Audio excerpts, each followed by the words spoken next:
All right, another BRAP rant. Back-to-back days doing BRAP rants. This is 3 days in a row for us, actually.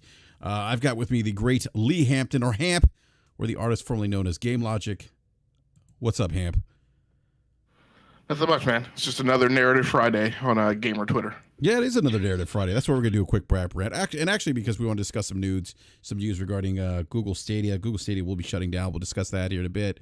And also some of the interesting takes I've seen, or we've seen, actually, as relates to Stadia and how that could impact the ABK deal, which I don't see how it would. Look, it won't. It won't. Oh, Erodimus actually wants to come in. Hold on here. Hold on, Erodimus. I gotta send you a. Hold on, Erodimus. I gotta send you a. Hold on, Erodimus. I gotta send you Get feedback here. Hold on, Erodimus. All right, sorry about that. Hold on, Erodimus. Let me.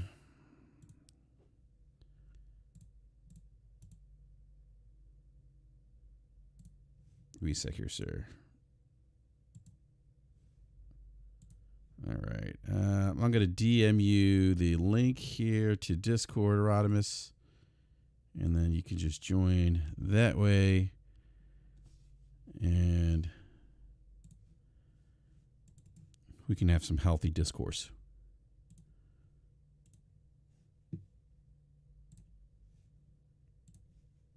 All right. So we'll be talking about PlayStation.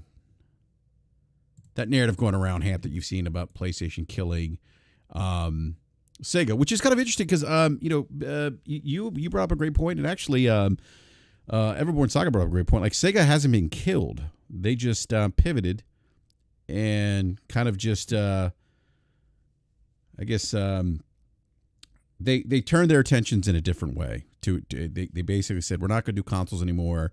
We're going to pivot in this other direction. We're going to focus on software. We're going to focus on being a third-party publisher. I think you would agree with that, Hamp, right? Correct. And pivots are applicable for pivot in and pivot out, right? Our entire gaming industry, as we know it right now today, is based on companies pivoting. Microsoft was not born as a console manufacturing company. They pivoted into the console industry. Nintendo did not have its inception as a console business. They pivoted in to that business. Sony, in one of the greatest examples, perchance, was not born as a console manufacturer. They had a long legacy as an electronics manufacturer before, gaining a reputation as the inceptor of the Walkman, right? And a few other areas. They were known, in my day, before they became a big console manufacturer, they were known around my parts as a big stereo component manufacturer. They were preferred by many. In fact, we had many vigorous arguments about all of the other people I was in college with who we all bought stereo components, right? When you got to a certain point where you were making enough money, that's what we did back in the day. Right, and there were staunch champions of Sony components. I bought Yamaha components, right? So I was the odd person out. I actually don't blame you for going Yamaha, by the way. Nor would I blame you for going Denon or Nakamitsu, by the way. Right, and I was going to say, then Denon had its followers, Onkyo had its followers, right? A lot of these brands, which at that point weren't even known brands. And I am self-admittedly Denon biased, by the way. I'm just going to throw that out there. My last surround theater receiver was actually Denon, and I just never looked back. So, right. Amon Ra says them Sony speakers did bang, though. No, they did. Sony in the '80s. I mean, I'll give it to them. I mean, everyone, if you had the yellow Walkman, which I think was the Sport Walkman, remember that was the Walkman to have. It was the cool. People are probably like, what's a Walkman? And people actually ran around with that, thinking that they were going lightweight. Exactly. Out jogging with the big yellow Walkman on their arm, totally weighing them down. Yeah, let me give me a second. Let me get Erodimus in here. All right, Erodimus, you were in the chat, sir. You can unmute your mic. All right. His mic is muted, so I don't know if he's getting his. There he is, maybe. Erodimus, can you hear us? I can hear you well. Hey, how y'all doing? Hey, okay, what's up, Erodimus? Nothing much. How y'all doing? Good, man. Good. Happy to have you join the show. We can have some good Discord here. As we're discussing, no, Sony did not kill Sega, and I know we've been kind of going back and forth about this on the Twitters, but Hamp, go finish your thought, man, and then we can kind of dive into this because there is a narrative going around there that it was Sony that in fact killed Sega, and it's like no, it's not. That's a little bit revisionist history. Yeah, and I pointed to other corporations who have pivoted. Right, this is an area I have to study because I work in a business that is highly all the businesses I've worked in. Right, pivoting is a constant discussion that we go under. Sometimes that we prep for a long period of time and ramp up before we do the pivot. But IBM pivoted, RIM pivoted, Xerox pivoted, Kodak pivoted. Right, all of these companies did pivoted Wang in or pivot? out. Wang did not pivot, and Wang they were went one out of of the business. right, and so Wang went out of business. Seagate pivoted, right? SSDs were not the direction that most of the spinning hard drive industry wanted to go, right?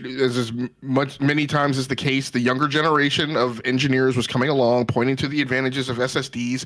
They found some old grognards that would champion it for them, but the Seagate business didn't want to pivot because their customers, mostly enterprise customers, wanted to buy large, vast volumes of storage at prices that they were accustomed to and continue procuring that way. They didn't want the newfangled, right, high-speed thing because they hadn't been sold on why they needed it. And so, one of the things Seagate did was they started their SSD business up as a new company, right? And sent those people off to do that work, right, where they would be, not uninhibited by the older generations who just didn't want to work in that business. Lots of businesses that have gotten into machinery automation and control, right, which historically was within the domain of electrical engineering. And I've lived and worked with these people. Electrical engineers didn't want to hear about automation. Right? Didn't understand why you couldn't just swap a generator switchboard breaker over with a big chunky breaker that a human being could pull down. Right? But new generations of engineers said, hey, why don't you do that with code? It doesn't make sense. Same thing is going on now in software-defined networking, right? Where you have a lot of people who grew up, learning how to operate and run and configure these Cisco switches, and all those things can be done now with software, right? And you have a generation of network engineers who doesn't want to change. All of these things happen, and businesses make their pivot and open up new ventures and lanes, and it's not necessarily the other competitors in the market space that they are competing with that are driving them out of business. They get driven out of business because they choose to not pay attention and to not change their addressable market and to not be cognizant of the changing dynamics in the marketplace. You could equally say customers drove them out of business or killed them, right? Because they became attracted to different products that were differentiated from the legacy norms. By the way, for record, McDonald's did not pivot. Clearly by their reliance on the Big Mac. That was supposed to be a joke, but no one's laughing. Okay, all right then. Awkward moment. All right, so Anonymous, go to you because we were kind of talking about the Sega things. So I just want to make sure I'm understanding your position on this correctly. Are you saying that Sega died at the hands of Sony? Is that kind of what, or the console business, I should say? My whole point was basically you're arguing on Twitter. Basically, people can go research and see there are specific articles that kind of point to a specific moment in time. That's what Sony did. They took advantage of a misstep that Sega did, which caused them to die. So they and ultimately articles can say they killed them. So if you're arguing against the point that, oh no, they didn't kill them, and that's truly honest based on the way the missteps they did to kind of push themselves out of the console market. But if you have media articles written about the subject stating the fact that Sony killed Sega by doing a specific thing, then those you cannot dispute those articles that's being written. And I understand that you said, hey, the former CEO of Sega said this, but I said, well, show the article of saying this former CEO saying this. But if market analysts or tech writers are actually saying to a specific point in time, because we review history based on, hey, what caused this change in a certain industry because we have to look. We can't look at it at the moment in time because we see the missteps. But when we look at the moment in time from a perspective of looking at 10 years or 15 years from the time it happened, then we can say, hey, at this moment in time, this kind of changed the market. So understanding Sega was the dominant player for mature gaming at the time in the mid '90s, to Sony saying, "Hey, we took that position where most mature gamers decided to go to that position and point that and at a cheaper price when they did make that announcement. Hey, our box is only $300 compared to Sega's Saturn was at $400, and I had both of them. I enjoyed the Sega Saturn, but it was a sense that the developers hated that the Sega's plan where they released it as soon as they announced it, didn't prepare them, and also releasing the 32X where they had to develop for two, so multiple SKUs. Yeah, a lot of things Sega did in that at that time in the hardware business definitely killed themselves in their own position. But like I said, it's like a wounded animal that was doing a lot of wrong things. And Sony, the biggest player in technology at the time in Japan, the lion, like I was saying, came in and just devoured them because they understood when strike can actually take over the market. So that's all I was saying. But Ross, I guess I'm going to disagree with you in the characterization of it on a few points. Okay. And I appreciate your Twitter post, which I can't find now. I appreciate your Twitter post where you said, look, if what did you say? Like if a lion kills an animal and eats part of it and walks away and right in the if like a gazelle wounds itself running or something like that, and the lion takes advantage of that gazelle and eats it, we don't say the gazelle breaking his leg basically killed the gazelle. It's the lion that killed it, that took advantage and killed it because the gazelle couldn't get away. Yeah, but what we will say is if now I got to make up an analogy here again on the fly, right? We will say if someone has cardiac arrest while they're falling from a great height and is dead, we don't say that the impact killed them, right? And so, well, yeah, I guess you can't say that. I mean, right? You can't say that because they died from a brain hemorrhage, right? Right.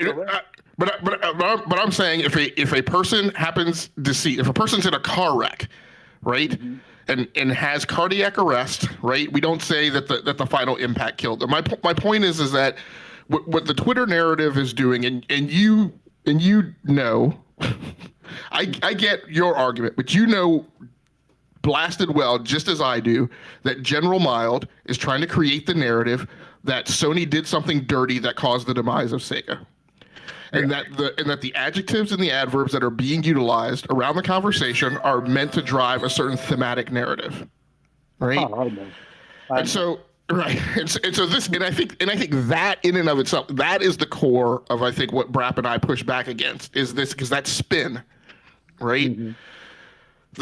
There are, when you put things in that bucket, there are, you've talked about whataboutisms before, right? There were tons of dynamics going on in the 90s, which attributed to that. I could say that the advent and rise of 3D graphical acceleration in the PC market, which caused the rise of PC gaming, also attributed, right, to Sega's knockoff. But I don't, right? The thing of the matter is that Sega had numerous opportunities to preserve its hardware console business, and if I split it up into a spectrum of percentages, right, the weight and the burden of what eventually forced them into making the pivot, which was their final option to survive, is much more attributable to Sega's own actions than the actions of Sony, who was a basic noob in the console market.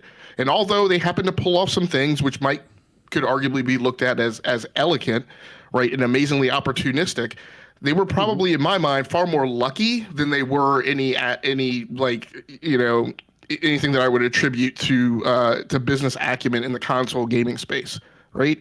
Because they were new. Well, I think any new player in a market that try to disrupt it has to be somewhat lucky to a degree. I mean, like the iPhone was lucky to disrupt Nokia and BlackBerry because of the staleness of the market at the time, right? And they didn't move, they didn't pivot fast enough to actually accept what they were offering. So yeah, those things, luck does, a lot of luck has to be involved in some of those industries when they actually have those changeovers or stuff like that. So like Netflix was lucky to have a business model that disrupt Blockbuster's business, right? So Absolutely. those things do happen, but in a sense of like I said, what is your definition of being killed? So is it not being taken over by another player that didn't exist in the market before, or is it just in my business description of the events of the '90s, I do not articulate it as Sony killed off Sega. That's just not my evaluation of the way that went down. And even the CEO of Sega of America has pretty much said Sega killed Sega. I'd have to go find that quote, but he actually did say that. Sega killed Sega. Well, I mean, and Peter Moore. That, but I think culturally wise for Japanese, they're not going to blame another competitor for the demise of their company. No. This is Sega. This is the CEO of Sega America. America. Right. Okay. Yeah, and Peter Moore even talked about like that Sega, the Japanese. There was a lot of butting of the heads between America and Japan, right? Like there was definitely a lot of. And Xabis, the CEO of Sega America, throws a lot of shade of Sega Japan, by the way. Yeah, because the Sega Japan was out of touch with the shifting dynamics of the market. Peter Moore actually brought with the Western market. With the Western market. I'm sorry, you're right. With the Western market. And Peter Moore actually brought what was it? It was a study they had done. What is it called when you sample consumer opinions or damn it, what is it? A market analysis. Yeah. Okay. And brought it to Japan, and basically, and I'm paraphrasing here, but basically Japan was like, no, but people love us. We're Sega, and Peter was like, no, we got to change here. We're gonna lose. We're gonna lose out on market share. You know, the demographic is maturing, and that's where Sony kind of we mentioned luck. That's where they kind of doubled down on that Sony was going after that. They knew that gamers, my generation in particular, like in well, I guess ours, because I'm assuming you're probably close to age, our age, Erodimus. I'm assuming. I don't want to. Maybe in your 20s. I don't know. I'm about 45. I'll be 45 next month. So you're my age. So you remember like Nintendo. We all grew up, Erodimus, right? We all grew up. We got jobs. We had more disposable income, and that's kind of what Sony was targeting. And that's kind of what Peter Moore was arguing to Sega. Hey, wait a minute, guys. We need to think of this thing a little bit differently. And it was the creator. I forget his name. He presented this information to the creator of Sonic, and I forget his name, but. Long story short, Peter Moore was like, told the translator, tell him to F off. No, that wasn't. I don't think that was that meeting. Maybe it was a meeting when. No, actually, that was that meeting. I'm sorry. So one thing I want to throw out. So we have some people in the chat saying Peter Moore is biased towards Sega of Japan, right? One thing to maybe just string together in an understanding of chronology is that Moore has not been the only CEO of Sega of America to provide the exact same account of the dissonance and the tension between Sega of America and Sega of Japan. Kalinske was CEO of Sega of America during the Genesis and Saturn generations. Moore later took over as CEO during, I think, the back half of the Saturn generation and the Dreamcast generation. So you have two Sega of America CEOs essentially saying the same thing in the description of the relationship between Sega of America and Sega of Japan.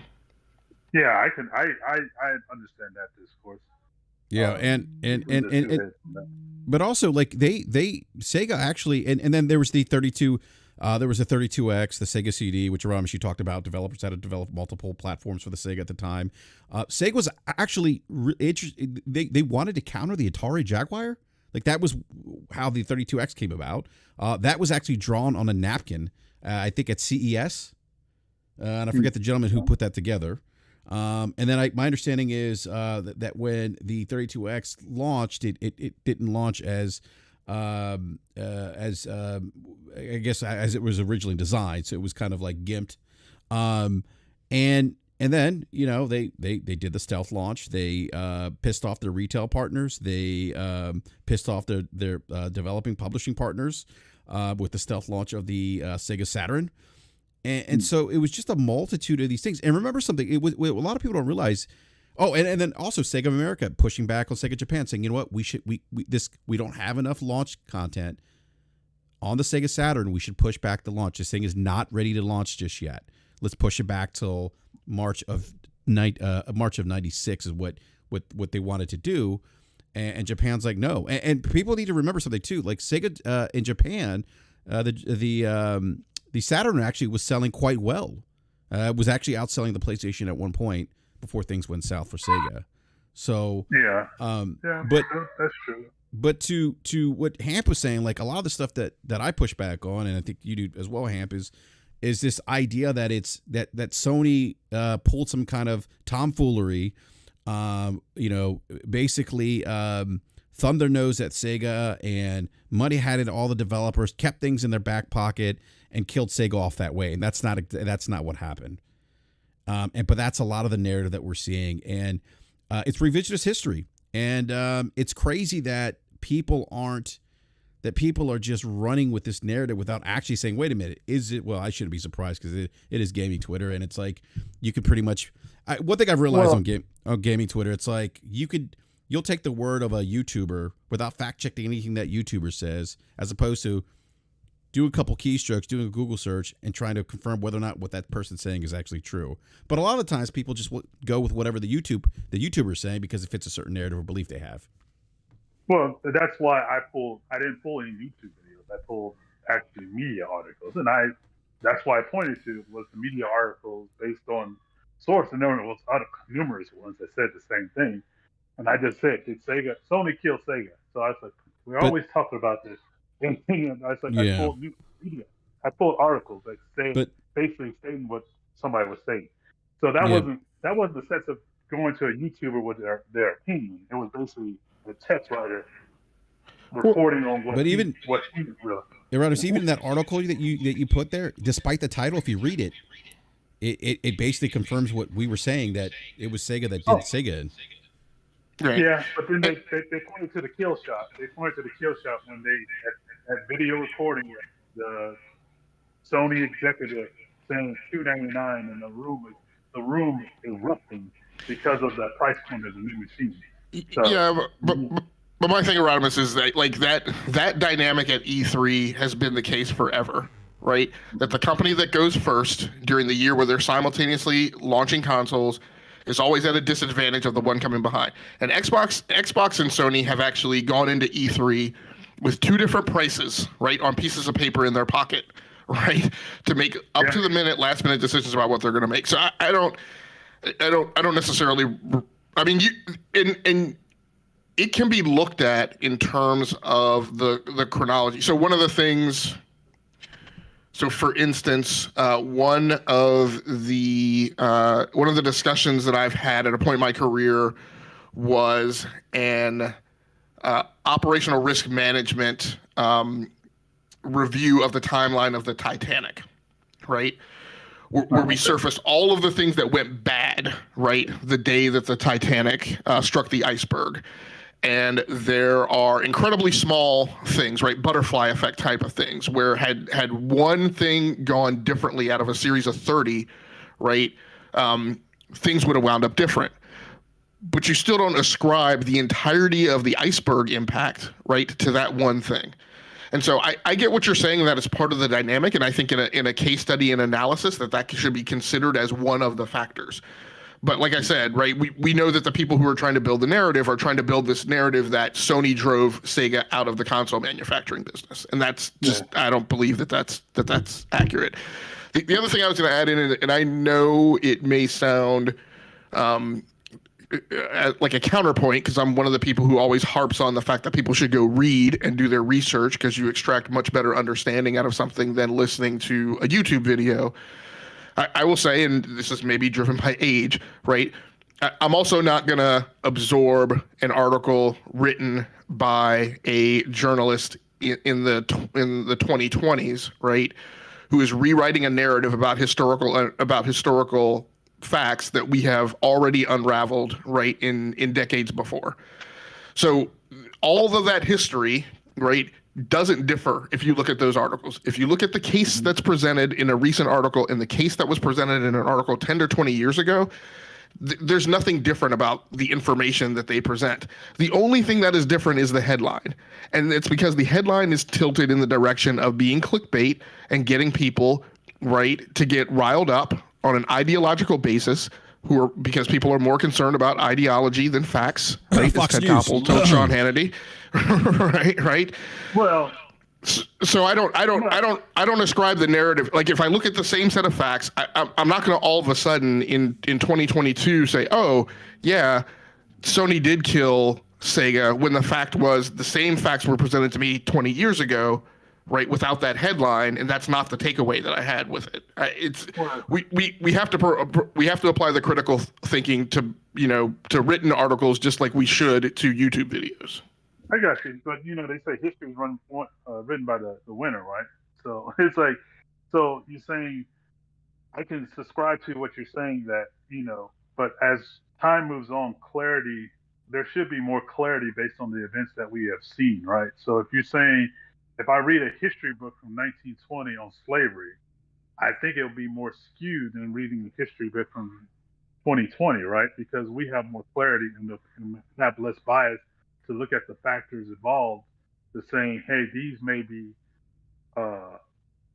something that we should consider that wasn't considered basically back in the day, because they were a little closer to the event and may have a more skewed bias towards what happened at the time. So you can word that either way, right? So, I don't entirely disagree with you, but then answer me. Why did Sony pick Sega instead of seeking to drive Nintendo out of business, who they had a much bigger bone to pick with, given that the whole reason they were getting into the console business was because they had spent a ton of R&D developing the optical drive, which was supposed to be an add-on for Nintendo. Well, that's why that's why we have the PlayStation. Right. You would have thought that Nintendo would have been their target, and that would have been an emotionally driven rivalry. And then why hasn't Sony, if Sony was committed to a full court press of dirty tactics to drive Sega out of business, why didn't they just replicate that to drive Nintendo out of business? Because I think some of the things is the market space that Nintendo was also playing in, and Sony didn't want to play in that market space. So as some of the articles say, Nintendo was geared more towards family entertainment, and Sega was more geared towards mature entertainment. And so Sony wanted to take out the player. I think Sony wanted to take out the player that was more geared towards mature entertainment, because those kids eventually grow up and they would want a system that kind of fits their needs. So as today, Nintendo is still in that kind of niche market for family entertainment, where nobody, even today in the console wars, nobody puts Nintendo against Sony or Xbox because of the market they carved out for themselves. They've always been considered the family-friendly box. And so I'm thinking, like you said, with Peter Moore and all that stuff, they said, hey, we need to grow up with our user base, because our user base is wanting something more, that's more mature or more advanced than what we're presenting to them. So I think Sony, as they understood their technology, where they were in other markets, based on their analysis, that this is an easier play than what Nintendo was targeting. There was going to be more niche if they stayed a Nintendo route. So that's just my thought on it, because Nintendo had the Game Boy, and nobody had a market player against that. Was the Game Gear, but the Game Boy was clearly the market leader in that aspect. So I think just my thoughts, based looking at the trends and the trends of how video gaming went, they decided to stick with the player that was more not. And I understand Nintendo broke the agreement with them, but I think Sega at the time also had an agreement, and they broke that with them too. And by them flushing out that one price point or so like that it made it easier for them. And also, Nintendo wasn't making any missteps like Sega was at that time too. So you can also count that as a factor. Yeah, Sega didn't. Yeah, real quick, Sega didn't break an agreement with Sony.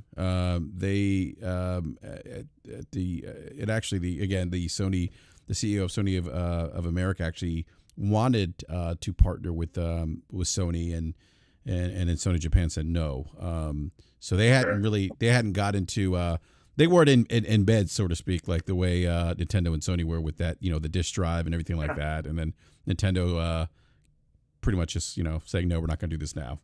Well, and I think if we fast forward to, I know this is beating a dead horse with this one, but if we fast forward to the crux of the whole initial argument was, if because of Xbox making all these mergers and acquisitions that killed off Google Stadia. Now, I don't agree with that at all. So, I mean, No. that's different kind of pain points. But looking at the rivalry between Google and Microsoft, it is something there where Google has always interfered with Microsoft businesses to a point and to a degree, especially from a previous Windows phone user. I'd say to understand how Google's just to try to kill off Microsoft products. So. Yeah, and real quick, in Hamp, I don't know if you want to say anything else about the Sega thing, but this might be a good transition to the Stadia topic. Do you have anything else you want to mention with regards to Sony not killing Sega? No, you got a super chat though. Yep, I see it. Yeah, 70. I think that is the South African rand. I think it is, if I'm not mistaken. With Smokes 901, thank you for that. Says wife, want some dinner? Hamp, I find your auspicious offer very much agreeable, and I meet it with the sincerest gratitude. Sub BRAP crew, Sega, Cloud Gaming, ? Cloud always disappear, food for thought. So thank you for that super chat, sir. I appreciate it. Yeah, so to your point, Erodimus, obviously everyone's aware that Stadia will be shutting down on January 18th of 2023. And they'll actually be refunding individuals who've and I don't know the extent of the refunds, but people that invested in Stadia. Again, I don't know the extent of the refunds. I haven't read the entire article just yet, outside of them closing it down. And then obviously Stadia, Google saying they're still committed to gaming in providing developers with tools and technology. So Stadia over and done with. Google will still be hanging around in the industry, but I have seen some people, Rodimus, to your point, saying that that Microsoft killed Stadia. No, that's not even accurate either. This is solely Google's decision to pull the plug on Stadia, although they'll still be providing tools and technologies to, and even the like we talked about earlier, Hamp, the Stadia technology to developers as well, but the other thing that's kind of come about, and what you talked about, Erodimus, is Google's kind of how they have, played hardball with Microsoft in the past, and they clearly have done that in instances where it made sense for them to do, because they were competing in the same space, and it was an area of importance for Google to do so. But one of the things that I'm seeing is that people are kind of chiming in, saying that, okay, well, maybe this is an opportunity for Google to step into the ABK merger and be petty, if you will. And I'm like, no, Google's already talked to the regulatory agencies about this merger acquisition of ABK by Microsoft, and it just, I mean, my opinion, Google's not. I don't see Google kind of throwing their hat into the conversation, saying, "Hey, wait a minute, regulatory bodies, this is unfair," blah blah blah. Kind of the way Sony do. I think Sony has more to lose than Google with this ABK deal. As Hampley, you kind of mentioned this earlier. The ABK deal is more about content creation, and that's not Google's space. And again, I kind of pointed this out on Twitter today too, that that Google will fight for things that or will fight within verticals they have a vested interest in, and that's just not content creation at all. That's just not what they're trying to do. So I don't see them being any threat to this deal, even given some of the historic things like you mentioned, Erodimus, and what you mentioned to me, Hamp, that they've done in the past. Those things were done because, again, those were vested interests that Google had. It made sense for them to do so. I don't think it makes any sense at all for them to even question the ABK deal because of it being solely based on content creation. So, Hamp, I know you kind of you put out, I think, a Twitter tweet about this, about why they would be petty. But if you could kind of share that with the audience, man. Yeah, I've put out a ton of things about Google and Microsoft and Stadia. It's hard for me to keep track. I think, yeah, I mean, in response to the individual that said, this is an opportunity for Google to be petty. I mean, there's tons of things to say about that. Number one, Google has its own set of problems, right? Google is under duress and constantly under duress, and the shoe that's going to drop here on Capitol Hill is mainly around two vectors. It's around whether or not their search business is used as a crowbar to unfairly advantage themselves in their advertising business, and that those two things are then used in conjunction to drive more business towards its own offerings versus those of competitors in adjacent markets. So, GDPR is almost entirely came about because of Google. And so they have their other things to worry about than gaming. Another thing that should be recognized is Microsoft, Apple, and Google are already in the top 10 companies that earn 65% of the revenue in the gaming industry, driven, largely on the Apple and Google part by the 30% take that they take of apps that are sold and microtransactions that are sold through their mobile application stores, and that is with neither of those companies really. Because the amount that Google's done, that's just in the noise, so I'm just going to call it zero. Neither of them producing their own original gaming content, and neither of them really running their own platform owner-oriented gaming business. As far as whether or not the actions of Microsoft drove Google out of Stadia or in terms of the Bethesda acquisition or the impending Activision acquisition. The main thing I said about that is, what BRAP alluded to. Google is not a content creation company. It's not their strength. It's not their focus. TVs and movies are sold in the Google Play Store, but you won't find in there any Google original programming, right, that they do. Their Google TV offering, their Chromecast offering, it's not the same thing as an Apple TV, right, where there's now Apple TV Plus packaged and delivered over that device with original content offerings. They don't do the same thing. YouTube is not a content creation company. They are a content creation services company, and they give you tools, storage, and delivery mechanisms to get your content out to others. But the only thing that's come out of YouTube original content programming really was Cobra Kai, and they lost that to Netflix. So the ABK deal, the ATVI deal, is really about content. It's not really about. Yeah, go ahead. Ham, I'm sorry, dude. I just laughed. I don't know if you heard me laugh, but I just saw this article pop up. Phil Harrison, and this is the title of the article. Phil Harrison is one of the games industry's true enigmas. A man who has spent 2 decades failing upwards to the continued bafflement of everyone except the people that keep hiring him. Everboard and I talked about this a little bit in DM. Phil Harrison, and I the analogy I drew is, look, this is kind of the same thing that I always ask when NFL head coaches who are failures at teams constantly get rehired again as head coaches. Like, I don't understand it. Once or twice, I can understand. Maybe the person had a bad rap and a bad dynamic at the other place, but 3, 4, 5 times being given a head coaching job when you've had a losing record at every place you've been, I don't get it. And I don't get the thing with Phil Harrison either.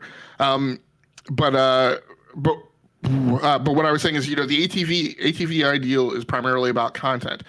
When you look at the subscription service cloud game streaming space, and this is a differentiation that I keep trying to drive, and it feels like I say it every week, right? There's content, there's delivery, and then there's consumption, right? There's subscription, there's streaming, and then there's cloud gaming. Those are all distinct different things.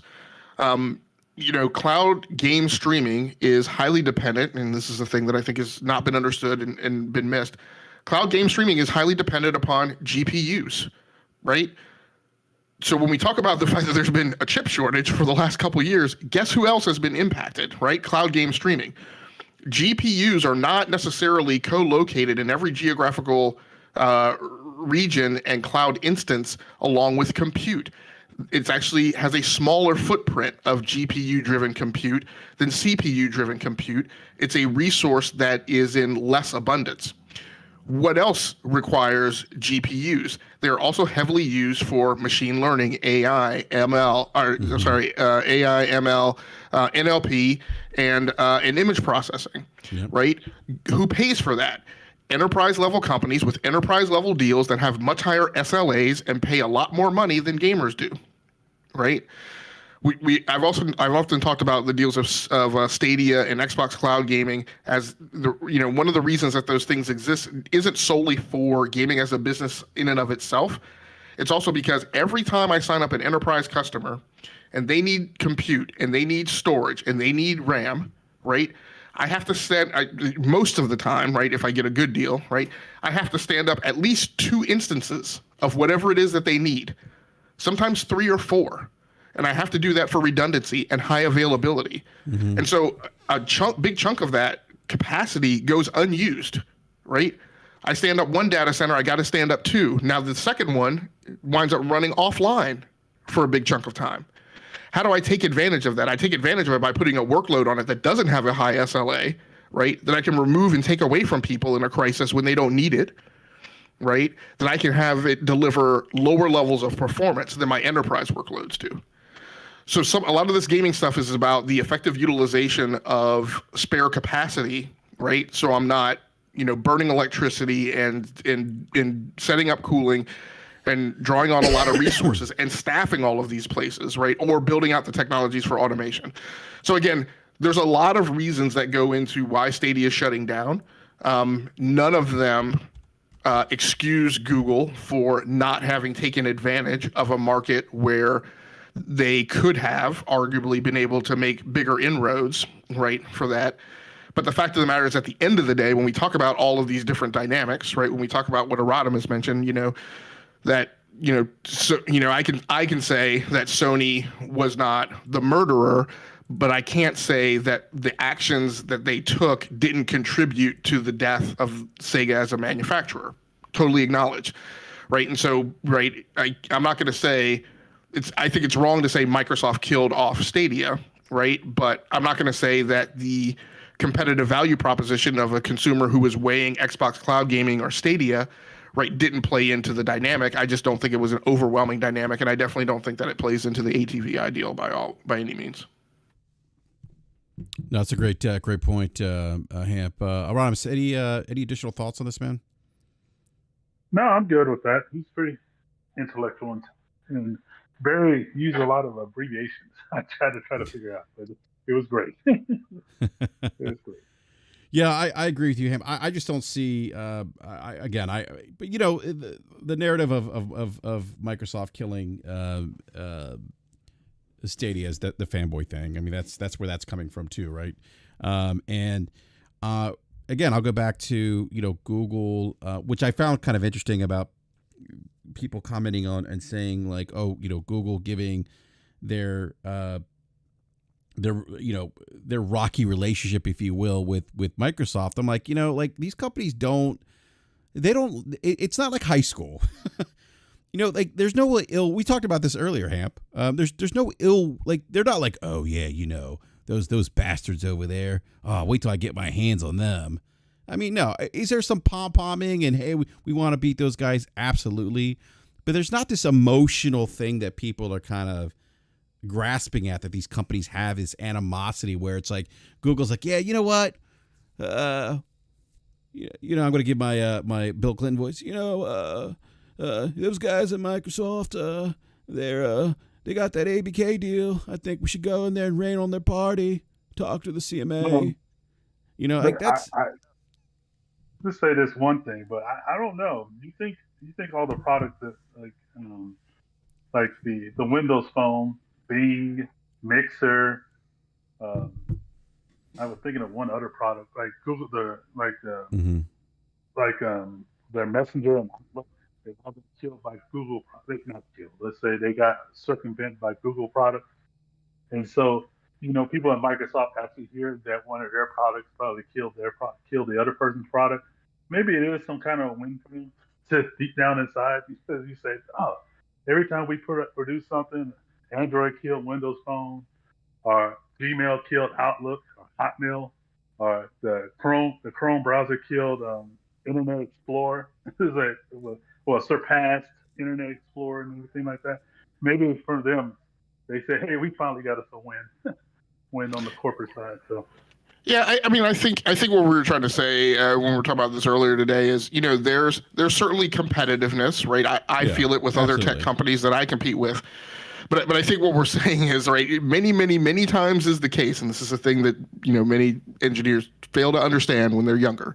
Many times is the case, particularly in today's environment, where at some point you're going to switch badges and you're going to be over there working for that other company. And the fact of the matter is that what I don't think happens, which I think, and a lot of this narrative to going back even to the Sega Sony thing, right? Is a lot of this is about the Hollywoodification, the attempt to Hollywoodify, right? A lot of these things that are going on, right, in business, but the fact of the matter is that this isn't Leverage, or this isn't Dynasty, or a lot of these like soap opera drama kind of things of people screaming and throwing dishes in a boardroom, right? That's not the way things really happen and the way things really go down. Yeah, you may hear F-bombs in meetings today, like I did from leadership, but yeah. And I'm not going to say that there's never been a Friday where I haven't said F those guys, right? So those things happen, but those are the separation. I think that we're trying to draw and point out is those are things that, even in my world, I say in the heat of the moment, and I may use them to drive myself and drive my team, right? Because sometimes I need people to work when they'd rather sleep. Sometimes I need people to work when they'd rather go out drinking, right? And so those are things that happen. But when I go interview with that company, that's not what I'm wearing on my shirt sleeve, right? And like I said, the fact of the matter is I may go over there and I may work, right? 5 years, 10 years down the road, I may be a dude's boss, right, who is a competitor of mine, right, 5 years or 10 years ago, right? And I'm not driven to give that person a low performance review, right, because we were wearing different jerseys, right? Just like football, right? People swap jerseys all the time, and you go and you just go become another part of the team. And I think it gets overly glorified and overly dramatized out in gamer Twitter. Yeah, and I don't think you do that in college football, though. I never switch a jersey in college football, man. That's a no-no. and the other thing I was going to say too is, which I thought was kind of interesting about, the narrative of, Google could step in and be petty and things like that. Well, they had their chance to do that already, and they didn't do it. They had the chance to voice a concern, or maybe, be petty towards Microsoft with the regulatory agencies, and they haven't said anything that would lead us to believe that they're actually concerned about this. And I have a question. Yeah. Didn't when Google Stadia released, I think it released in November of 2020 or 2019, wasn't it? It was 2019, yeah. 2019, yeah. Then xCloud Beta came out like right after that, didn't it? Or was it a year? It was, and I can talk about that really quick because I've been tracking it. But I just want to also point out, BRAP, you do have another super chat from Smokes yes. out in the. Yeah, you want to get that first, or yeah, I'll get that real quick. Smokes not along with the I think it's the South African rand. I hope I remember that correctly. I think that's it is, and it equates to his total contribution equates to $7.74 USD. So right. We should be very grateful for that. Thank you, Smokes. I appreciate that, sir. It says, to the core of it, Google is an ads company. So any enterprise they undertake does not fit this model, they shut down. YouTube Originals also is being shut down. They'll jump back into gaming once ads and games are a thing. Thank you for that super chat, sir. Go ahead. Yeah. So the thing I was going to mention about what Erodimus brings up is, and this is why, there's a lot of thematic narrative out, right, in gamer Twitter that wants to dunk on Stadia, right, and wants to dunk on Google. And one of the things I've been trying to kind of, rein the horses in on about is, when these things happen, first of all, in technology in general, many is the time that a company innovates, a company is not able to make it a viable, competitive factor on the market, and they drop it. But then another competitor picks that idea up, right? So, just as we've talked before, Sony bought what essentially was OnLive, wasn't necessarily able to turn it into a winning thing.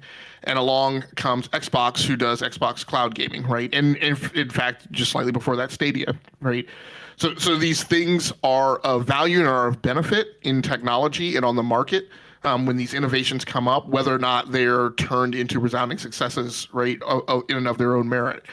And so the one thing that I want to draw attention to that, one of the values of Stadia, when you go back and you look at the historical timeline of just kind of how this advent horizon kind of unfolded on the industry, right? Stadia, at the end of the day, may just wind up being a footnote. But the value of that footnote is, just as you mentioned before, Rodimus, right? Google is a competitor to Microsoft. And so I constantly talk about, Microsoft is not competing against Sony. You can say the Xbox Games Division is competing against PlayStation, that's fine. But Microsoft doesn't compete against Sony. When you look at business descriptions and brackets and scale, you're not going to find Sony listed as a primary competitor to Microsoft. Microsoft's competitors are Amazon, Google, Facebook, and Apple, right? And That's so Meta, sir. Yes, I'm sorry. I should also say Alphabet instead of Google. And so the impact that Stadia did have is, just as you were alluding to, Erodimus, it caused many competitors to look at their cloud game and decide it was time to get their ish together, right? And so Stadia dropped. And we have articles that are written that said Phil went back and talked to his guys, right? And said, don't get demoralized, right? We're going to pull this together, right? And they did Xbox Cloud Gaming. It caused Sony to look internally at what they were doing with cloud. It took them longer to pull that together, right? But it spurred them on to do something. It caused NVIDIA to look at what it was doing about cloud delivery, right? And what it could be. And it caused them to get their stuff together, right? I guess what Valve did is they decided that they didn't need to do anything about it or be bothered with it, and just to back off of it completely. So they've stuck with nothing other than Steam Remote Play or whatever. But the point is that it spurred the industry in its entirety to consider more so what they were doing about cloud. You will also see, and this is where I think Stadia figures in more heavily, and where Microsoft is also making moves and Amazon is making moves. There is a whole new market segment that is being erected around cloud game streaming infrastructure companies that will build the cloud platform and sometimes the delivery pipes, right, for you, publisher, to put your games on and deliver them over the cloud. But they will leave the actual content, the game development, the tip of the spear, the top of the software hierarchy, they will leave that to other companies. And so one of these competitors is one of the ones, I can't remember the name of the company right off the top of my head, but it's the company that partners with Nintendo to deliver its cloud gaming, right? That is an arrangement that Nintendo has made that I'm sure is long-term, that creates a partnership and a go-to-market for those two to be joined at the hip for some period of time. As Microsoft has built out a similar platform, which they have rolled out under new branding. I think Azure Gaming Platform has actually been around for a long time. You can see that branding on the splash screen of games when they come up on the Microsoft platform. Amazon has also rolled out its platform, and their platforms are a little more provide a slightly different value proposition because they establish cloud native development environments for you to go into. So as we saw with the deal with Sega, they are creating an environment where a development team at Sega can start on day one in the cloud, code their game. They don't have to promote it across air gaps or any type of membrane where they're going to have increased level of effort to transition across environments. And they can code their app, test their app, put their app into service, just relabel the environment that it's deployed to prod, all right, rather than transition it to a different environment and go to market, theoretically, hopefully a lot quicker. And that also provides them professional consultation services from the Azure team, right, when they run into impediments and roadblocks, right? And the same thing on Amazon. So again, this is an instance where activities in the market have yielded new innovation, which creates different markets, which creates different business opportunities for other players who can now kind of join into a gaming adjacent market that's been created. That's a great point, Hamp. And someone heard you speaking because guess who just gave us a super chat? Mr. Worldwide, the great, the only Boar Country. Yes, Bullboard Country with a $2 super chat says, Sony bought Gaikai's year before Microsoft or Stadia. Yeah, that's what I said. That was my point. Yeah. Right. That Xbox Cloud Gaming and Stadia didn't come first, right? Sony actually bought Gaikai and OnLive beforehand, right? Although they, like I said, they weren't able to turn it into the equivalent of those two services in a go-to-market model in the same way those two services did. Yeah, no, absolutely. That's totally correct. So, but thank you for that super chat, Bullboard. It's always a pleasure seeing you. I'm sure I will see you on Crossfire later on tonight at 7:00 p.m. Eastern time on Mooch's channel. So that should be interesting. I haven't looked at the topics, but I hope Mooch brings up PlayStation games going day to day on PC because him and I don't see eye to eye on that. So that should be a good conversation if that's indeed a topic. But Rodimus, any other thoughts before we wrap up? No other thoughts for me. It's a great time to just thank you for having me on and just give me my point of view or something. Yeah, no, absolutely, man. It's always absolutely, Rodimus. It's a pleasure having you on, man. I appreciate you, having some discourse with us. It's a lost art form, unfortunately, but. Yeah, but no, I certainly appreciate you coming on board. So, Hamp, any other thoughts before we wrap up? Yeah, just one, man. Talk about getting petty, right? I hope that this panel and this rant were an example that gamers who have different opinions and different perspectives can come together and debate issues on the facts of the case, and that we don't have to go to name calling and insults and getting heated and yelling and shouting at each other. And that could, very possibly get reflected on Twitter and in the YouTube. Quite honestly, the comments today are pretty amazing in comparison to what they are on the main show. So not a bunch of console warring. Good on you guys, man. That's even awesome. It's because the console wars are still sleeping in their mom's basement. Haven't had their first Mountain Dew and Doritos for breakfast just yet. But trust me, if this was 9 p.m., they'd be in there. Got some liquor in their system. That's what you're saying. Pretty much, except their choice of beverage is Mountain Dew, an obvious stereotype, but yeah. I'm sorry, I'm just reading the chat here. I was talking to Sayanu.com. We were talking about xCloud. I mentioned that I played Fortnite on xCloud, and for what it was on cloud streaming, it wasn't bad. Although I wouldn't recommend playing Fortnite, a game like Fortnite in particular, on xCloud. But I didn't think. Oh, wait a minute. Here we go. Ha! Mr. Bulbor Country with a $5 super chat. I think Bulbor just woke up, Rodimus. He says, BRAP saying PC everything, but Sackboy made me realize that PlayStation will release 5 games on PC this year, but it has 3 on PS5, only games since launch. You got to take that up with Jim Ryan, sir. On the PC side of things, we are eating well. But Bulbor, maybe it's time to upgrade to PC, sir. I'm just saying. We all know that PC is the definitive gaming platform. It's actually an interesting.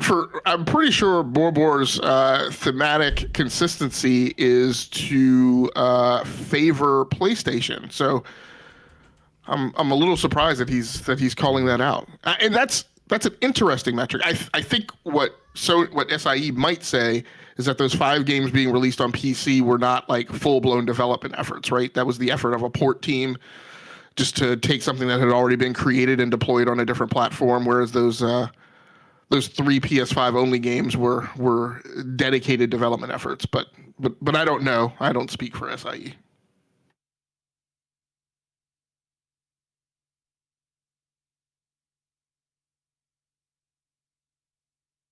BRAP, you still there? I lost dead air. Yeah. All right, sorry about that. I disappeared for a sec. But, gentlemen, thank you again. Appreciate it. And I'll be on Crossfire later on tonight if anyone wants to check me out there. So, thank you, Rodimus. Thank you, Hamp. Appreciate it. As always, we'll catch y'all next time. Till next time.